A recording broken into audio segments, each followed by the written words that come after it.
ये सवाल अक्सर किया जाता है कि सर मुख्तसर सा बताएं कि हम कौन सी चंद चीज़ें सीख लें जिनसे हमारी ड्राइंग और आर्ट बहुत ज़बरदस्त हो जाए।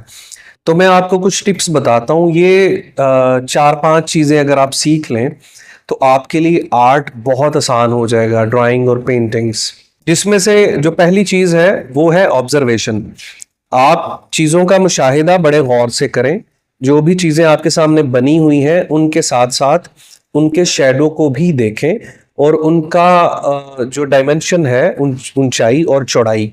अब ये देखें कि इसकी ऊंचाई ज़्यादा है या इसकी चौड़ाई ज़्यादा है। चीज़ों को मुशाहिदाती अंदाज में देखना शुरू कर दें। और जो चीज़ें आपको आंखों से नज़र आ रही हैं ना, थोड़ा उनको दिमाग से भी देखें। ना कि जो आंखें आपको दिखा रही हैं ये भी सोचें कि ये चीज़ें हकीकत में कैसी हैं।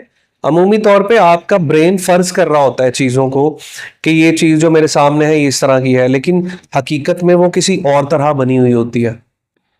दूसरी चीज़ है प्रैक्टिस। आपकी प्रैक्टिस बहुत ज़्यादा होनी चाहिए। अ, आप पेंसिल पकड़े और आपके पास एक मिनी स्केचबुक होनी चाहिए। उस स्केचबुक के ऊपर आप जो चीज़ देखते हैं ना, आप उसकी प्रैक्टिस करना शुरू करें। और प्रैक्टिस सिर्फ यही नहीं है कि आप सिर्फ दायरे बनाएं या आप सिर्फ लाइंस लगाएं, ये भी ज़रूरी है, लेकिन पेंसिल के साथ प्रेशर बढ़ाएं और डार्क करें लाइंस को, फिर प्रेशर को आहिस्ता आहिस्ता हल्का करते जाएं। फिर हार्ड प्रेशर वाली शेडिंग रखें, फिर लो प्रेशर वाली शेडिंग देखें। ये प्रैक्टिस आपकी जरूरी है। दायरे बनाएं, लाइंस लगाएं और उनमें प्रेशर वाली शेडिंग और नॉन प्रेशर वाली शेडिंग्स भी मिक्स करते जाएं।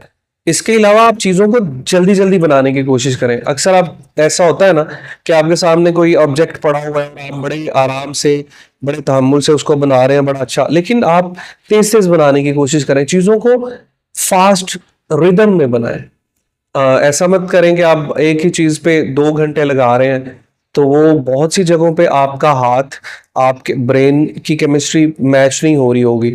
चीजों को तेजी से करना स्टार्ट कर दें। जो आखिरी पॉइंट है वो बड़ा अहम होगा, उसको जरूर सुनिएगा।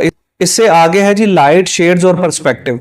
पर्सपेक्टिव होता है जाविये निगाह। आप देखिए कि आपके सामने जो चीज है वो आपकी आंखों से ऊपर है या आपकी आंखों से नीचे है। आपकी जो आंखों का लेवल है और उसकी एक साइड नजर आ रही है। ये थोड़ा लंबा टॉपिक हो जाएगा।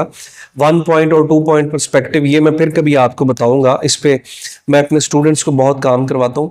पर्सपेक्टिव यानी जाविया निगाह और उसका साया, कि जो चीज आप देख रहे हैं उसकी अगर ऊंचाई 6 फीट है तो क्या उसका साया भी 6 फीट है या कम है या ज्यादा है, ये तनासुब भी बरकरार रखिए। इससे अगली चीज है पेशेंस यानी सब्र, तहम्मुल। देखिए आर्ट कोई जादू नहीं है कि आपको किसी ने पानी में घोल के पिला दिया तो आप आर्टिस्ट बन गए।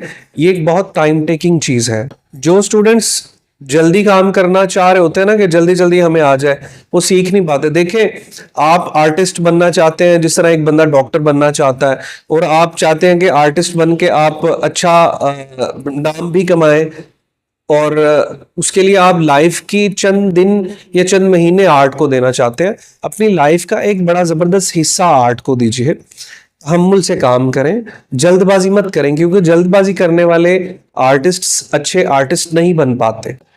इसके अलावा आप स्केचेस बनाना जो स्टार्ट करें तो सादा स्केचेस बनाना स्टार्ट करें। ऐसा ना करें कि बहुत बड़े बड़े ऑब्जेक्ट्स हो या बड़े कॉम्प्लिकेटेड स्टफ को या कॉम्प्लिकेटेड सब्जेक्ट्स को आप बनाना स्टार्ट कर रहे हैं।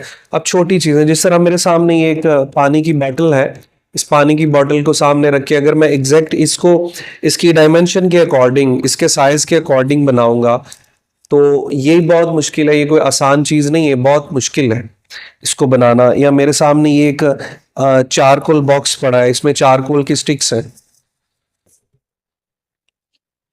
ये एक बहुत अच्छी और टैलेंटेड स्टूडेंट है हमारी क्लास की, मुकद्दस, ये उनकी यहाँ पे पड़ी हुई हैं चारकोल स्टिक्स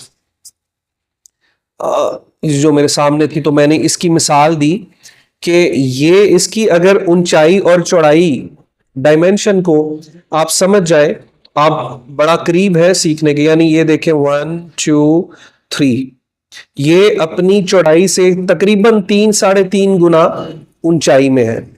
आप इस तनाजुर में चीज़ों को देखना स्टार्ट कर दें। स्टूडेंट्स, फिलहाल तो यही चंद बातें मेरे जहन में थी जो मुझे किसी ने क्वेश्चन किया इनबॉक्स में और बार बार ये सवाल पूछा कि चंद ऐसी चीज़ें बता दें, तो इन चीज़ों पे आप फोकस करें और सीखते रहें। एक अच्छा टीचर आपको कामयाबियों की तरफ लेके तो जा सकता है, लेकिन उसके साथ साथ आपकी लगन और मेहनत भी बहुत ज़रूरी है। अपना ख्याल रखिएगा।